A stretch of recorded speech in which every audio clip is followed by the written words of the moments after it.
The mail arrived every day, stacks of it.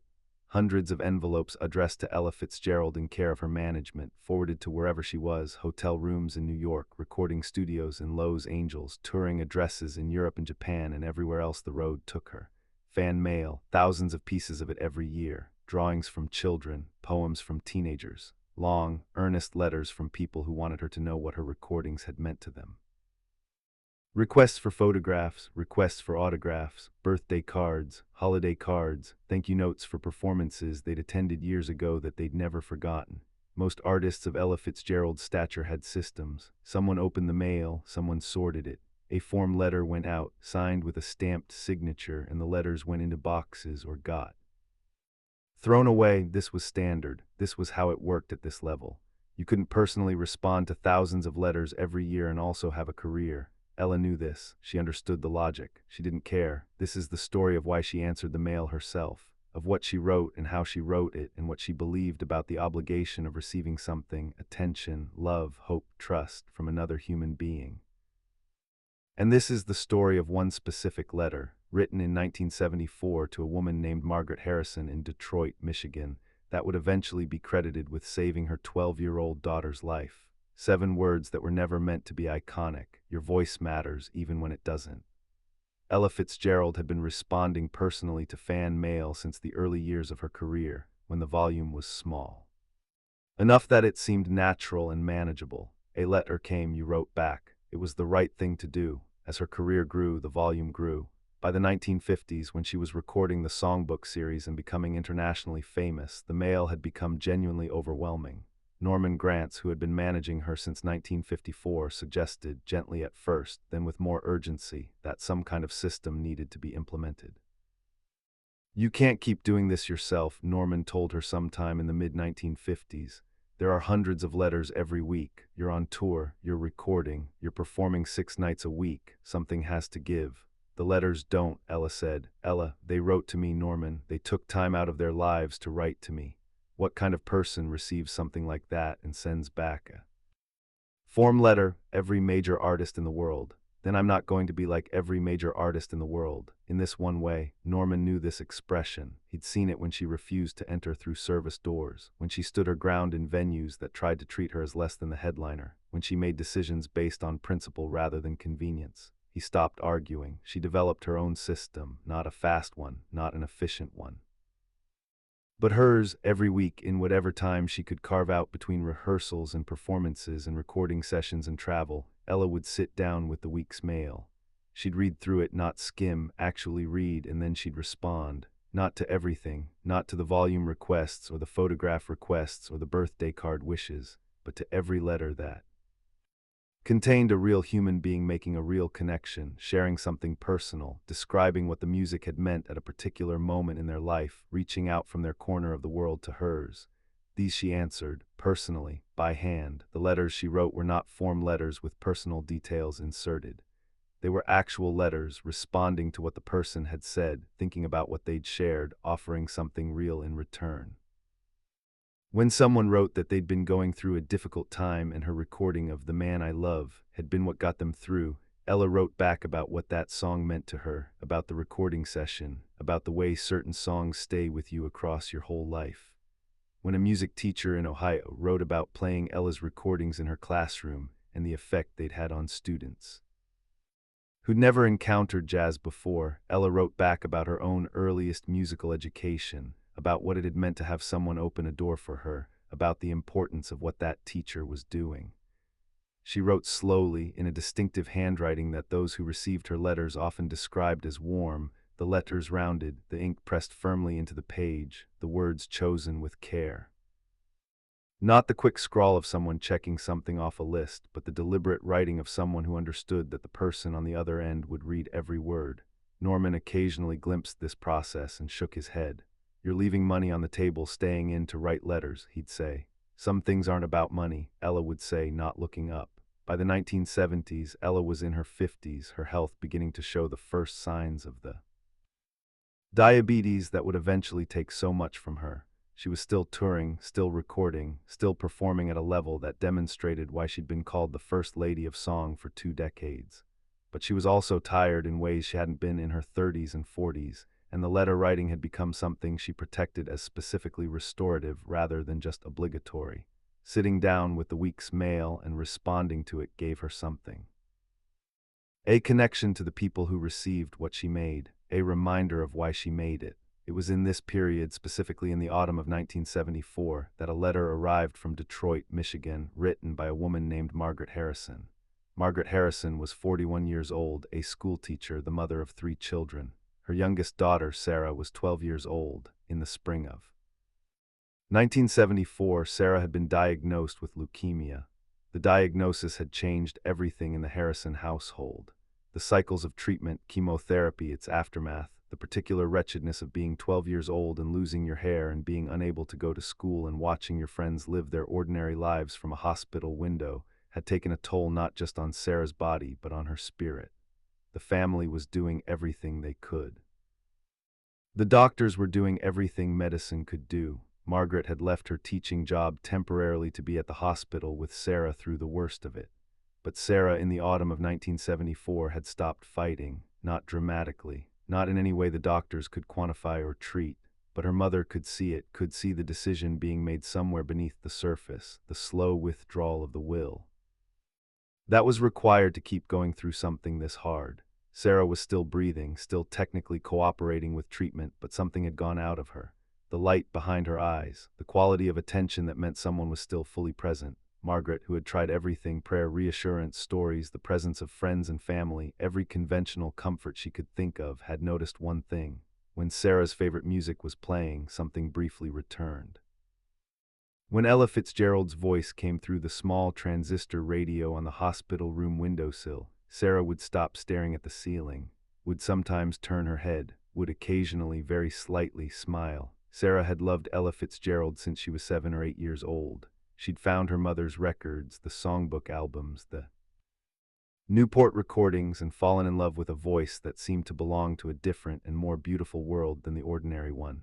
She'd asked for Ella records for birthdays. She'd saved her allowance money to buy albums. She'd listened to the same songs so many times she knew every inflection, every breath, every place where Ella held a note just a beat longer than you expected. Music had been the thing that still reached Sarah when other things couldn't, and Ella's music most of all.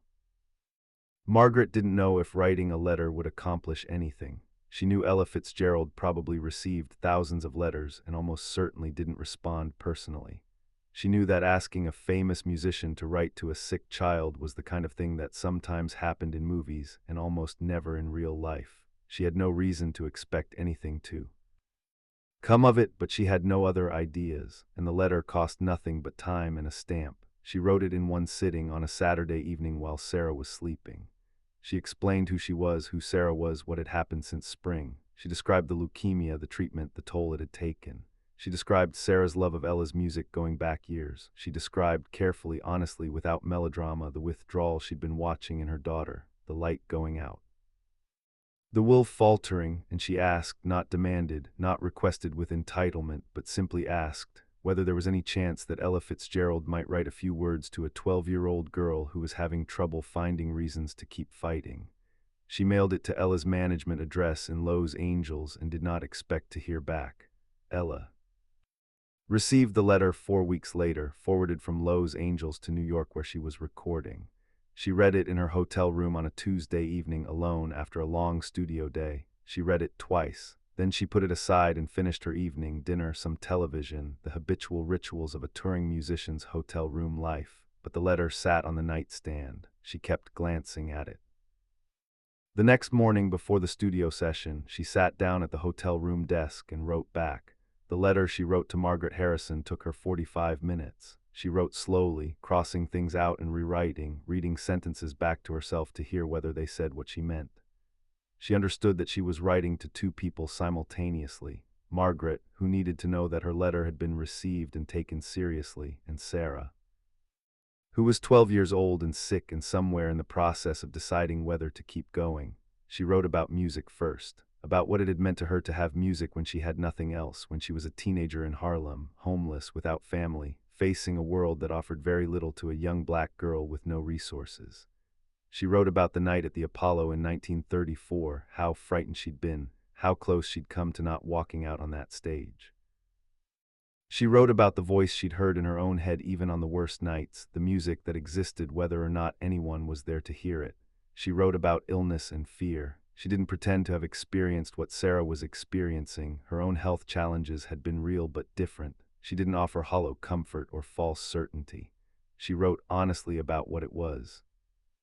Like to face something frightening, to want to stop, but to find yourself continuing anyway, sometimes because of music and sometimes just because the next moment came and you moved into it.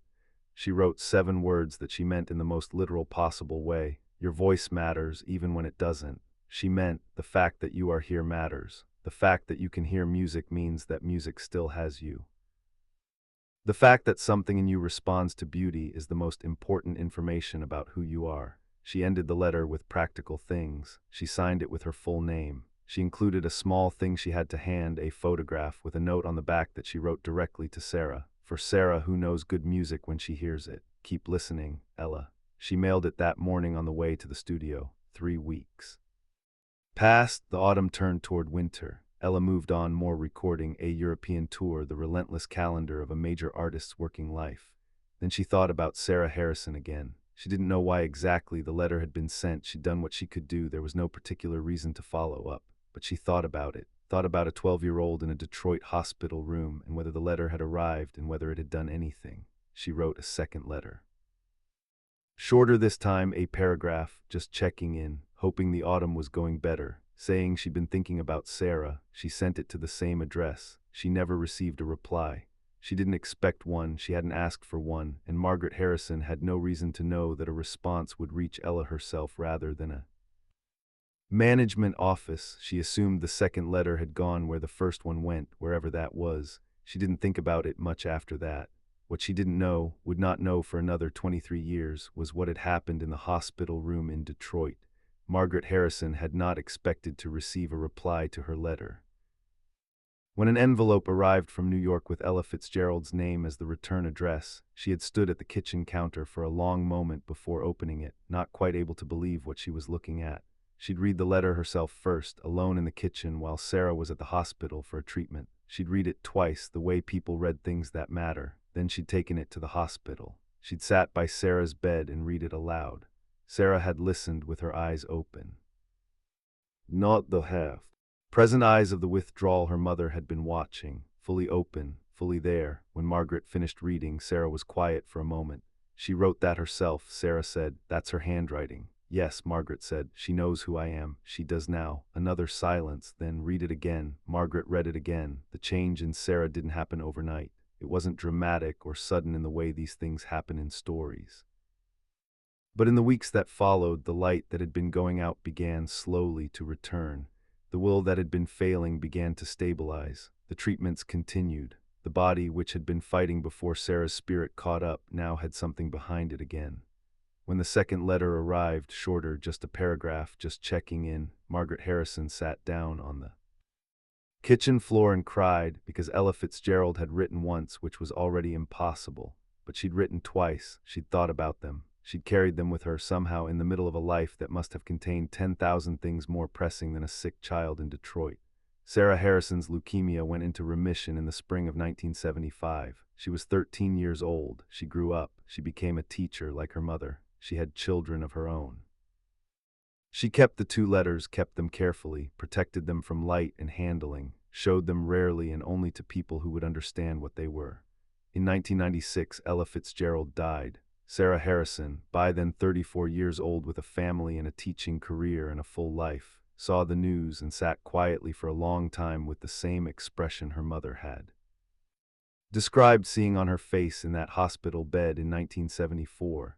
She wrote a piece for a Detroit newspaper, a small personal essay about the 2 letters, about what they'd meant in the hospital room, about her mother reading them aloud, about read it again, about the second letter that she hadn't expected and that her mother had cried about on the kitchen floor. The piece ran in the local paper and was picked up by several national publications. People who had known Ella Fitzgerald, musicians, producers, people who had worked with her over the years, were not entirely surprised by the story. Some of them had seen the process firsthand. had seen the piles of letters, had seen Ella writing slowly, deliberately in her hotel rooms and dressing rooms and home. After Ella's death, as her papers were organized, tens of thousands of handwritten letters were found, letters going back decades, responses to fans who had written to her from all over the world in every language about every kind of difficulty and joy. None of them form letters, all of them personal, specific, real. She had been writing them her entire career, quietly, consistently, without ever mentioning it in interviews or publicizing it or using it as evidence of her character. It was simply something she did, the way she breathed and the way she practiced and the way she performed, because it needed doing and she was capable of doing it. Norman Granz, who had known about the letters for 4 decades, said simply when asked about them, "That was Ella. She received something from every person who wrote to her. She felt the obligation of that. She was not the kind of person who could receive something and not give something back." He paused, then also she was stubborn as hell about it. I argued with her about it for years. She didn't budge. 7 words, "Your voice matters even when it doesn't." Ella Fitzgerald wrote those words to a 12-year-old girl she had never met and would never meet in a hospital in Detroit in the autumn of 1974. She had no way of knowing whether they would arrive in time or arrive at all or mean anything to anyone. She wrote them anyway. Because someone had taken time to write to her, and she had decided a long time ago that this was what receiving something required. Not a form letter, not a stamped signature, a real response from a real person to another real person who had reached out across the distance between their 2 lives and said, "Your music matters to me." She gave that back every time for 60 years, tens of thousands of times, and at least once it saved a life.